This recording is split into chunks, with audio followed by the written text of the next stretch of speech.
Thanks for joining us for another edition of The Small Business Show with Jim Fitzpatrick, exclusively on ASBN.com. Hey everyone, Jim Fitzpatrick. You're watching another edition of The Small Business Show, exclusively right here at ASBN.com.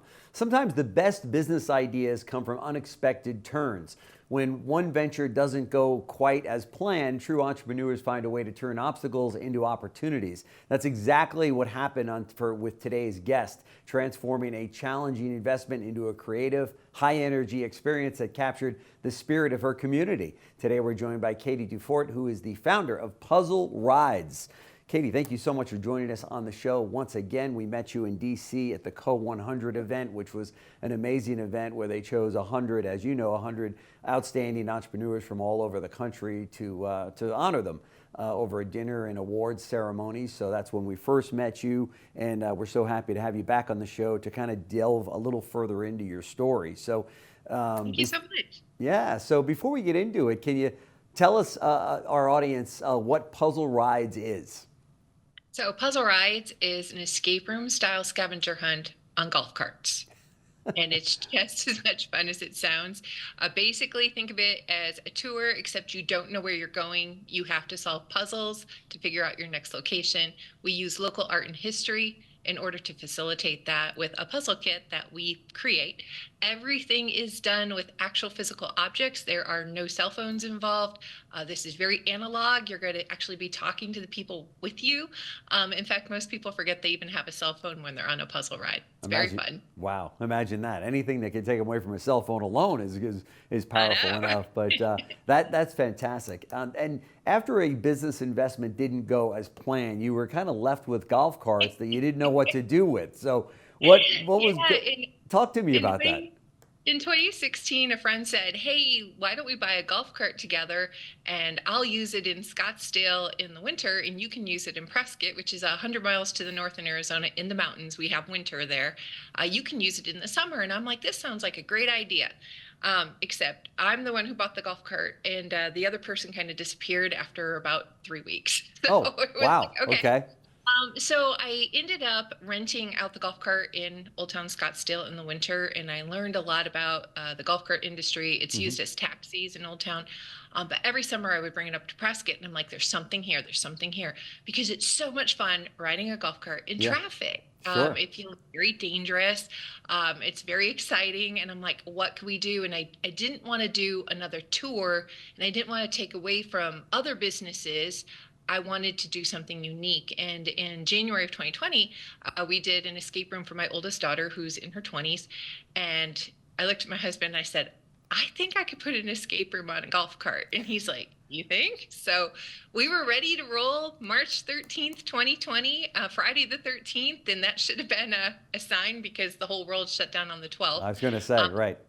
Yeah, so we ended up opening up in Prescott in July of 2020, and then in Scottsdale of October of 2020, and we've just gone from strength to strength ever since. Wow, that is really fantastic. And so Puzzle Rides is such a uniquely local concept. It's tied really to the culture, landmarks, and community of each location. What have been the biggest benefits and challenges of running a business that's so rooted in place?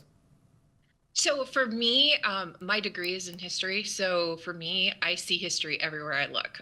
So it's been a delight to bring out the humanities in a local community. Obviously, there's got to be some history. Recently, there was a community in Arizona that wanted me to come down and scout it out. And they had torn down everything. Everything had been built since the 90s. And I'm like, okay, we're not ready for this yet. You need to put up art. It's interesting, but we love showcasing local history, local art, and you'd be surprised how much art is all around you. For example, in Old Town Scottsdale, Scottsdale has, actually, I believe it's a local ordinance that if you create so much development in an area, you have to put up a piece of public art. And a great example of that is the doors at the corner of Camelback and Scottsdale Roads. It's huge. They're 20 feet tall doors, three of them leaning each other. We use it as a stop on our Wild West heist. And when you go inside, it's a kaleidoscope. And it plays beautiful music when you're in there.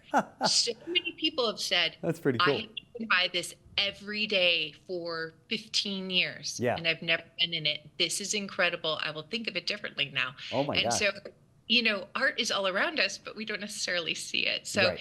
it actually, for me, it's not anything that binds me. It's something that frees me because I love showcasing the humanities in general. Sure. So you started with one golf cart. How many golf carts in the fleet do you have today? We have 6, and we have a fire truck as well. We haven't found anybody to insure the fire truck yet, so we haven't used it.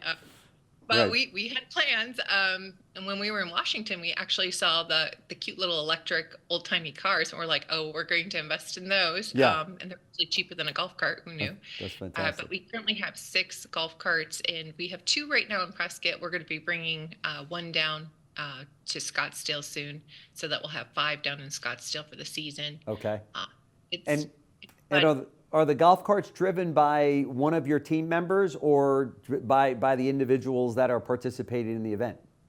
We always laugh when people ask us that question because our insurance is expensive enough I as was going to is. say, everybody that I've told about this program to, they go, We "How do you get insurance on this?" Right? So it's the puzzle master who drives it. So our puzzle masters have to go through, Okay. an entire safety course and Okay. everything to make sure that they're safe to drive in traffic. Because a golf cart is slower, it does not react like we don't have power steering, we don't have power brakes. So if you're fully Sure. loaded down with 6 people, you have to brake further back. A whole bunch of little things in the golf cart to be safe. We have a great safety record, so that's awesome. But yeah, we provide the puzzle master driver, and the puzzle master driver is there too to make sure that you actually get through the entire Okay. thing. Unlike an escape room where Yeah. you might run out of time. Don't tell anyone, but we're going to make sure you get over that finish line before time is up because winning is fun and losing is Sure. not. We covered that very early that was not going to be our model. Nobody was going to quote lose. Right. So like I said, it's an escape room style scavenger hunt. Sure. So I Not would a true imagine that your target market for something like this, would it be corporations? Is it tourists? What's the, I mean, because you do team building exercises and things like that. I would imagine also anniversary parties, whatever, right? So actually, one of our biggest marketing problems is we have a really wide net. Tourists absolutely love it, and one Right. of the reasons tourists love it is because our age range is 8 is our minimum age, and that's due to car seat laws. Yeah. All the way up to our oldest rider was in their 90s. And it's something that's multi-generational. You could have grandkids, mom and dad, and grandparents all on the same ride.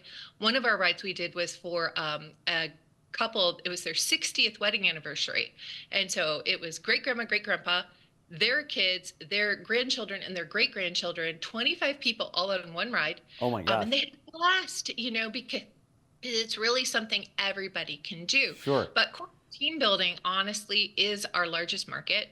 We do something also in addition to the golf carts called the Puzzle Relay, Okay. in which we partner with a local bar or restaurant, and we do 2 hours of puzzling there in 4 different rounds, in which we send out people from different teams out on the golf carts, again, to a local place of art or history, and people have to swap places.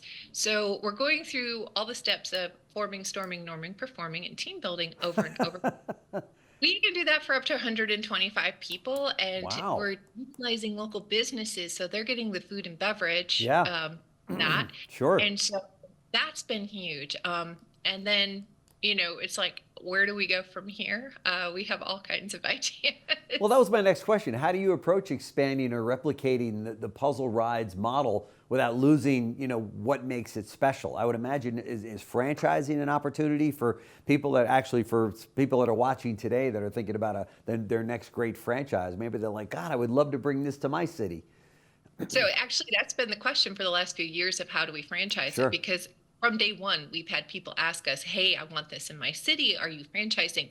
And the big issue has been the seasonality. Obviously, in Arizona, in Prescott, we have winter, but in Scottsdale, we have blazing hot summers. Okay. And so everywhere in the United States, with the exception maybe SoCal and also Florida, you're going to have that seasonality issue Sure. of how does this work as a seasonal product? So we tackled that last year in 2024. I won the Moonshot Rural Pitch competition here in Arizona, and my proposition was opening up a puzzle shop. So in the puzzle shop, what we did is we actually opened that in Prescott. this summer, and we opened in May. You'll Okay. excuse me. We opened in Prescott in May, the Puzzle Shop. Mm-hmm. And so what we have found is the Puzzle Shop is the hub of the franchise. Okay. Remember, we opened in May, okay? We're in the black. Yeah. Wow. 100% in the black in month 2. Oh my gosh, that is fantastic. 5. Congratulations to that. We are in a state of shock. It is a hole in the market. Everybody walks in and goes, I've never seen something just a puzzle shop. And we're like, right. And so what we've discovered is something we already inherently knew. Puzzles are for everyone. Everyone is good at least one kind of puzzle.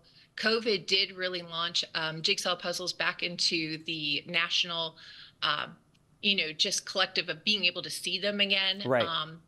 Everybody loves puzzles. No question about it. It's something that's been really amazing, because what we've done is we took what was traditionally a slow season, and now we have this additional income, but now we're starting to incorporate the community into the store. So we're opening up our puzzle library, which is our vintage puzzles that are, some of them are over 100 years old, that you can check out as part of your Puzzle Library Society membership. We have our puzzle leagues, which are on Monday, Tuesday, and Wednesdays, where you can come and puzzle with other people. On Mondays, it's jigsaw competitions, where you can do it either the afternoon or the evening. So we're hitting 2 different demographics. And then on Tuesdays, it's the crossword, word hunt, Sudoku competitions. And then on Wednesdays, we're doing murder mysteries. So we're incorporating year-round things for the community to do the puzzle shop. Great idea. That when we move out of season, we have things for the community to do. And the Puzzle Library Society, which is $25 a month, it's very inexpensive. You get the leaks free, but it's continual income every single month that we can count on, especially in slow months. That's great. But we're really trying to build community within that. So then the puzzle rides can book out of the shop, or it's a lovely symbiotic relationship. So where we're at right now is we're working on looking for a space in Old Town Scottsdale. Okay. And that we know is going to take time. I mean, we've been looking for about 5 months, and we still haven't seen a spot that will work. We do have to have some specific things, such as it has to be a walkable area. Yeah. Walk by traffic is really huge for us. Sure. But in Prescott, we're, ahead of the game. We're building that community, and we're seeing how, as a franchise, you start with the shop, you can add the rides, and then you can add the corporate as an additional add-on. Sure. So the franchise model will start with the shop. The rides are the additional seasonality, and then, of course, the corporate goes from there. So we have all these different layers that we've put together over the last 5 years that now we see the scalability, and now we see what we can do with it. Right. The next step after that would be the Puzzle Factory, where we actually start cutting our own jigsaw puzzle, because that's great. The historian and the artist in me, I want to feature local artists. I want to have their art on my jigsaw puzzles. Great idea. So that means I have to start cutting my own. And of course, that will all be based in Prescott, Arizona. That is fantastic. Is it safe to say that you, when it comes to profitability, you have found the missing piece? Yes. I see what you did there. I see what you did there. That's right. Absolutely. That's right. It has been huge, especially the shop. It has outperformed every single model. We're just really, really surprised at how well it's done.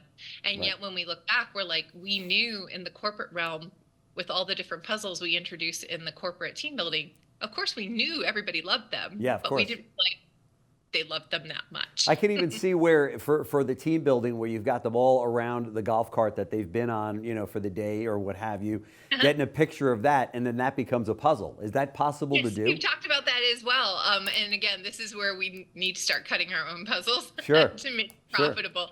Because it does come down to the bottom line. We want everything to be profitable. But that's one of the things that's been really impressive in the store. We're looking at a 68 to 72% profit margin in the store. Oh my gosh. Which is insane. Yeah. That's great. And we're really, really surprised at how well it's doing. Of course. How many square feet do you need for when you're looking for a store? How many square feet do you need? Oh, so where we are right now is only 800 square feet. Oh my gosh. Wow. That is taken up by a little puzzle cove. And the puzzle cove is, I'm going to say 10 feet by 15 feet. Of that space, 150 feet is dedicated to a puzzle cove. We run 3 different Gen 1 escape room puzzles in that room.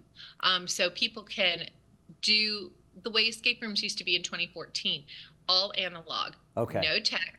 Imagination is your immersion. Okay. We're not going to try to immerse you in the current high tech $50 a person. Nope, this is your low tech, Right. low entry. And we give you time to solve it, 60 to 90 minutes to solve it. The goal is to get all the way through the puzzle, not to beat the clock, not to beat my game. Right. It's for you to have fun with your family. And so we're kind of turning that tide a little bit and going, how can we do this better? We definitely have outgrown our space, but we're in a 2-year lease. Oh, darn.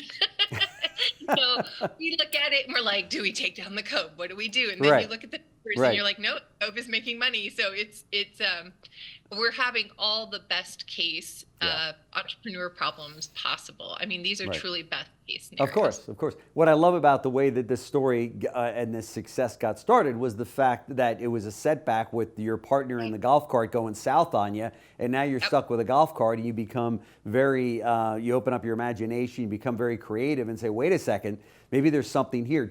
Have you sent like a bouquet of flowers to that individual that bailed on you to say thank you? It was the best thing that ever happened to me, right? No, I have not. I haven't seen them in a few years, darn. Right. But no, I sometimes do look back on that and go, I wish they had had the vision I had. Sure. Would we have been faster? Sure. Who knows? The big thing is when I started this, I was not married.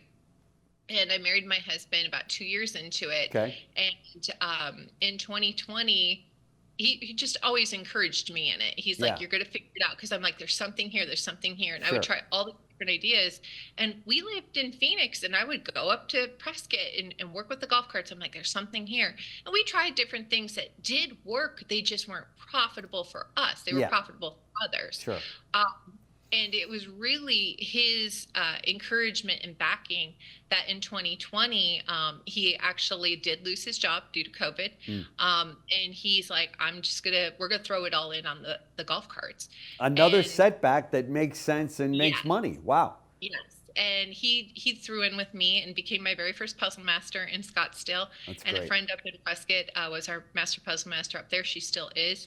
But he threw in with me, and it really made the huge difference in that we weren't going to give up. Sure. We did have a massive setback in January of 2021, in which we weren't getting the bookings because we didn't have the marketing figured out yet. You know how that is when you're new. Yeah, of course.